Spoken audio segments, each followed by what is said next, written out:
Welcome to the Sad Crime Channel. In today's episode, I'll be telling you about events that took place in 2014 near Estepona on the Costa del Sol in southern Spain, where British millionaire Andrew Bush owned a luxury villa. But the story really begins in the English city of Bristol. Let's delve into the story of Majka Kukakova and Andrew Bush. Majka Kukakova was born in 1990 in a small town in Slovakia.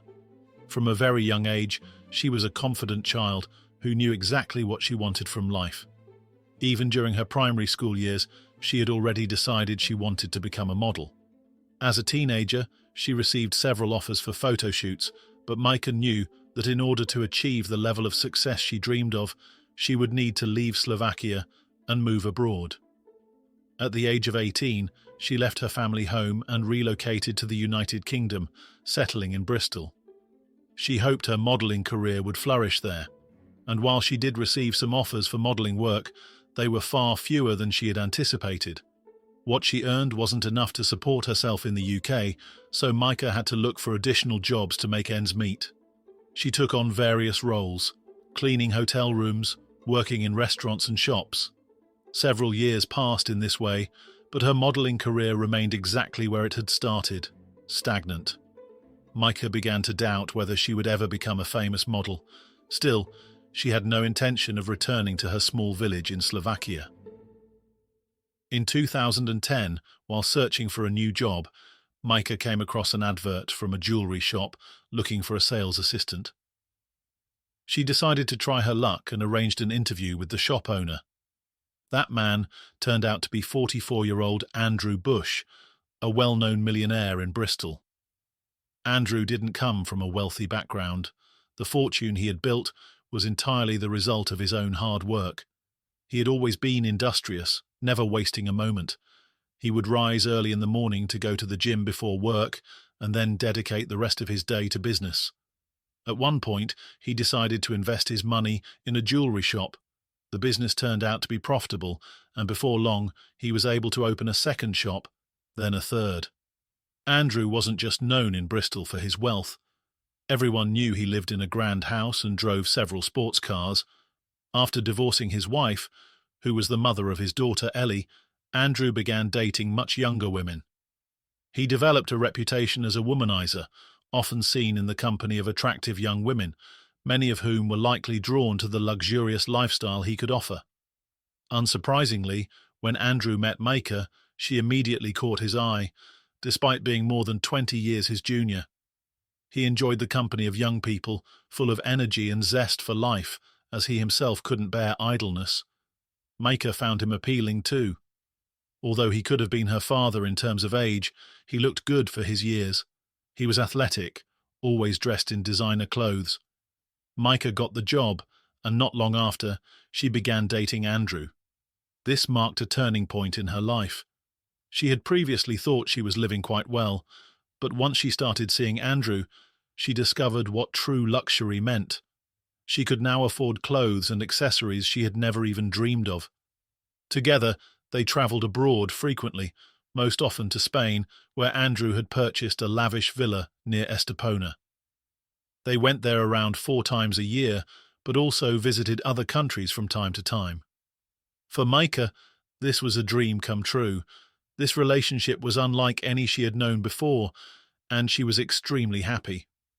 At first, Andrew was also completely enamoured with his new partner. She was young, beautiful, and excited by all the new experiences he could offer her. He enjoyed making her happy, whether with little gifts or by taking her to places she had never seen before. However, after a while, Andrew began to feel smothered. Majka wanted to spend every waking moment by his side. But he was a businessman, he had meetings, obligations, and couldn't always take her along. Majka didn't seem to understand this. She became increasingly jealous. Every woman who looked at Andrew, or even a female customer he was serving, became a threat in her eyes. Still, Andrew was madly in love with her and proud to have such a stunning woman on his arm. He noticed the envy in other men's eyes, and at first tolerated increasingly possessive behaviour. She would become jealous and even throw objects during arguments. At first he dismissed it, but over time it began to wear him down. He didn't want her controlling every aspect of his life. He didn't like that she wanted to go through his phone to check whom he was messaging. He felt she was crossing boundaries. He also started to notice that she was spending a lot of money, his money, without restraint. She didn't consider prices or the fact that she already owned far too many clothes, handbags, and shoes. Spending other people's money seemed to come easily to her, and Andrew found this more and more troubling. Arguments between them became more frequent, especially when Andrew refused to fund her next purchase. Micah didn't accept being told no. Her behavior had changed drastically from the woman he'd met at the beginning of their relationship, and Andrew was beginning to realize just how much it bothered him. He also caught her lying several times. She would invent stories just to draw attention to herself, once claiming to have been in a car accident so that people, including Andrew, would fuss over her. Eventually, Andrew had had enough. He realized their worldviews were completely incompatible. In November 2013, he decided to end the relationship. He felt exhausted by it. There was no point in prolonging a relationship that was clearly no longer working. Her latest lie only confirmed that he had made the right decision. He was planning a business trip to the Middle East and intended to travel alone, something Micah, unsurprisingly, did not approve of. She wanted to go with him to keep an eye on him, but Andrew was firm. He wouldn't change his plans. Then, just before the trip, he came home one day and found Micah handcuffed. She claimed that there had been a break-in, that intruders had bound her and stolen several items from the house, including Andrew's passport. But when the police were called, they found no evidence of forced entry or any sign of the alleged burglars. No one apart from Micah had seen anything. It didn't take long for everyone to suspect that this was yet another of her lies, an attempt to keep Andrew from leaving on his planned trip. She had hoped the incident would force him to stay. The result was quite the opposite of what Micah had hoped. Not only did Andrew choose not to stay with her in Bristol, but he also made the decision to end their relationship altogether. Micah didn't take the news well. She couldn't accept the fact that Andrew no longer wanted to be with her. She tried various ways to win him back, but he was firm in his decision. For him, the relationship was over. This was a devastating blow to rekindle what they once had. She attempted different methods to get through to him. For instance, she sent him photos of them together, often accompanied by emotional quotes meant to convey her deep love for him. She also shared these publicly on social media, perhaps hoping that their mutual friends would see them and help persuade him to come back. But both Andrew and those close to him found her behavior a bit embarrassing and childish. They believed she needed to accept the breakup and move on. She constantly thought about him and struggled to cope with the separation. Eventually, she decided to leave the UK and return to her hometown. After some time, she began dating another man, and things seemed to be improving. It appeared that she was finally moving on from Andrew. Andrew, on the other hand, didn't stay single for long. About a month after the breakup, he was already seen with another young woman, once again, someone from outside the UK. This time, it was 20-year-old Maria from Russia. At first glance, it looked like history might repeat itself, and that Maria might be yet another woman interested only in Andrew's wealth. But that wasn't the case. Maria came from a wealthy family of her own and had no need for Andrew's money. She could buy whatever she wanted, without relying on gifts from him. From the photos they posted on social media, it was clear they were very happy together, living life to the fullest, something Andrew had always enjoyed. Their accounts were filled with snapshots from trips abroad and various parties. Micah saw all of it. She watched as her ex-boyfriend built the kind of life with Maria that she herself had always longed for. On the 5th of April 2014, Andrew and his new girlfriend decided to spend the weekend in Spain, where they planned to stay at his house. Their flight landed in Malaga at 9:30 p.m., but instead of heading straight home, they wanted to kick off the weekend properly, so they stopped at a bar for a drink. One of Andrew's cars had been left at the airport, ready for them to use. By the time they arrived at the house, it was almost midnight. As soon as they stepped inside, they noticed women's clothing near the front door. As they moved further in, they saw a suitcase in one of the rooms, with a pair of high heels inside. It was obvious that the suitcase didn't belong to either Andrew or Maria. Someone must have entered the house while they were away. Maria looked around but couldn't see anyone. Still, she decided to check the upper floor. As she began to climb the stairs, she spotted a woman standing at the top, wearing pajamas. Maria had never met her in person, but she instantly recognized her face from photos in Andrew's house. It was Micah. But what was she doing there? Not only had she and Andrew broken up, but due to her obsessive behavior after the split, Andrew had gone to court and obtained a restraining order against her. Clearly, Micah was ignoring the legal order. Maria was so shocked by the sight of her that she immediately ran back down the stairs and outside. Andrew, meanwhile, stayed behind, determined to confront his ex. After all, she couldn't just break into his home like that. Her behavior was completely unacceptable and could land her in serious trouble. This had to stop. Maria waited outside, expecting Andrew to resolve the situation, but after several minutes he stepped out and told her simply, "Call the police." He didn't go into any detail, just turned back and went inside. That was enough for Maria to realize that the situation hadn't been resolved and that the police were, in fact, needed. The problem was, her phone battery was dead. She had no way to make a call. After a moment, she remembered that there were electrical sockets outside the house. She quickly found her charger, plugged in her phone, and waited. That's when she heard a noise that unsettled her. 3 sharp sounds, very similar to gunshots. She tried to convince herself it was something else, perhaps suitcases falling down the stairs during an argument between Andrew and Micah. She didn't go inside to check what had really happened. Moments later, Micah emerged from the house. She locked the door behind her and walked over to the car where Maria was sitting. Calmly, she asked her to get out.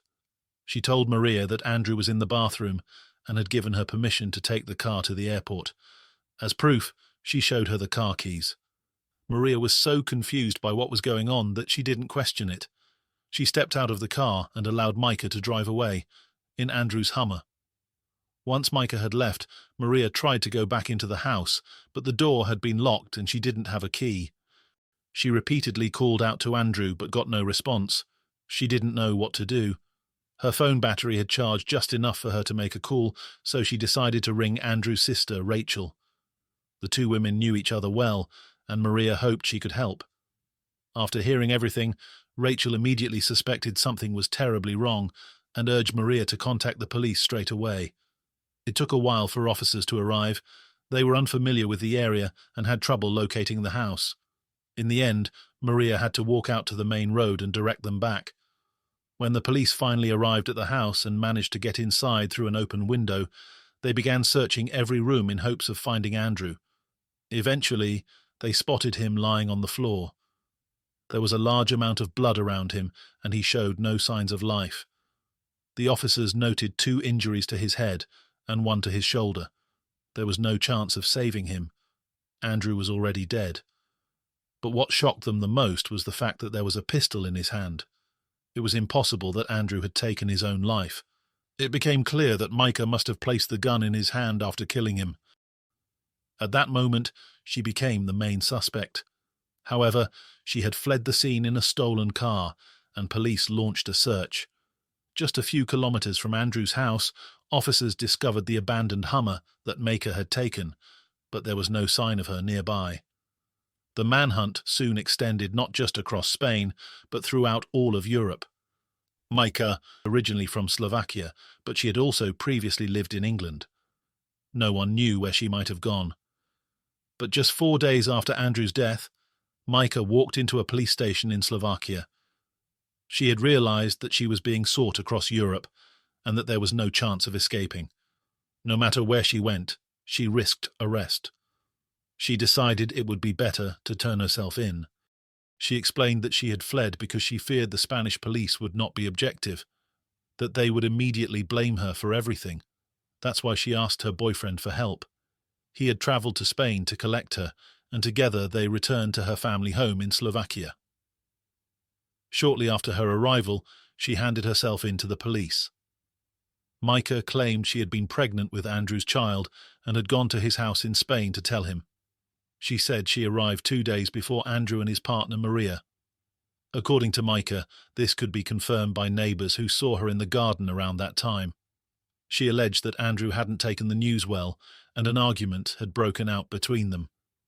During the row, she claimed, Andrew pulled a gun on her and fired a shot. She insisted that she had no choice but to defend herself, and during the struggle that followed, the gun accidentally discharged and struck Andrew 3 times. She said she had never intended to kill him, it was all an act of self-defense. But investigators quickly proved that this was yet another lie. First of all, she wasn't pregnant, and as for Andrew being the one to pull the trigger, this was physically impossible. The way the wounds were positioned made it clear that Andrew could not have shot himself while holding the weapon. In addition, there were no traces of gunpowder on his hands, confirming that he had not fired the gun. Later, forensic analysis showed that when the shots were fired, the gun was around 1.5 meters away from him. Evidence was piling up against Micah. 6 weeks after Andrew's death, she was extradited to Spain and taken into custody to await trial. Micah hoped she might be granted bail and allowed to await trial in freedom, but the judge refused. The trial began in May 2016. Throughout the proceedings, Micah continued to portray herself as the victim. She claimed Andrew had mistreated her for a long time, often becoming violent. She said she had lived in fear of him. But if that were true, would it really make sense for her to go to his home simply to inform him of a pregnancy? By the time of the trial, Micah no longer mentioned being pregnant. By then it was obvious she had made that up. If she had truly been expecting a child at that time, the baby would have already been born. Instead, Micah changed her story. She claimed that Andrew had allowed her to come to the house because she still had some of her belongings there and wanted to collect them. But again, if he had treated her as badly as she claimed, would she really have gone there willingly, knowing he might be home? Micah also alleged that on the 5th of April 2014, they had had a physical altercation. She claimed the scratches and bruises on her body, visible when she turned herself in, had been caused by Andrew during this row. But DNA testing confirmed that her DNA was not found on Andrew's body. He had never even touched her. Unfortunately, investigators were never able to determine the origin of the gun used to kill Andrew. Was it something Micah had brought with her, suggesting premeditation? Or had it belonged to Andrew, and Micah simply knew where to find it? But here's the thing. If she really had been caught in the middle of a fight and feared for her safety, she could have simply left the house. Instead, when Andrew went outside to ask Maria to call the police, Micah used that moment to fetch the weapon. Her version of events simply didn't match the evidence gathered during the investigation. Despite her attempts to present herself in court as a helpless victim, frequently crying in front of the jury, she failed to convince anyone. The jury unanimously found her guilty of murder. She was facing a sentence ranging from 4 to 20 years. On the 27th of May 2016, Micah was sentenced to 15 years and 6 months in prison, 15 years for the murder of Andrew, and an additional 6 months for unlawfully entering his home.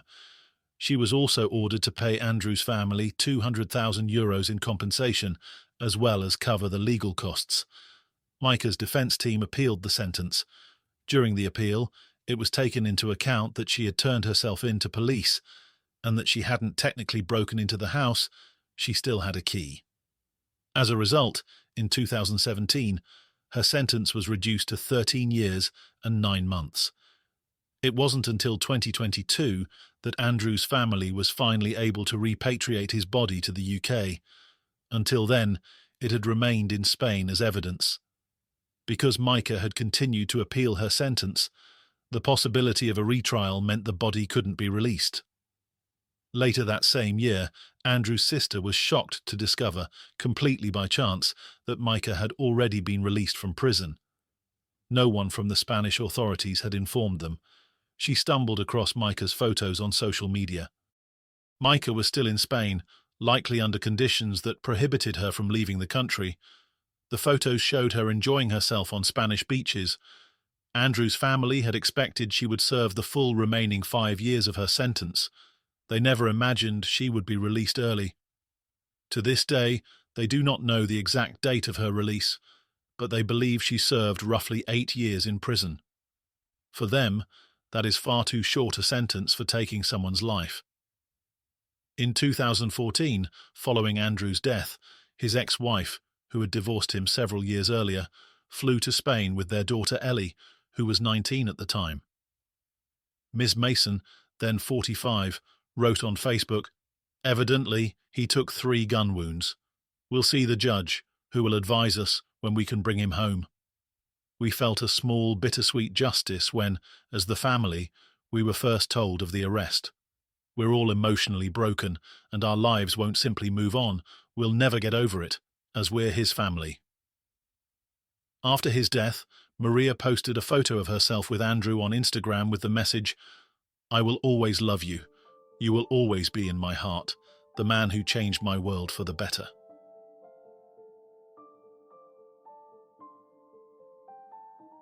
Thank you for listening to this tragic story. Until next time, take care of yourselves.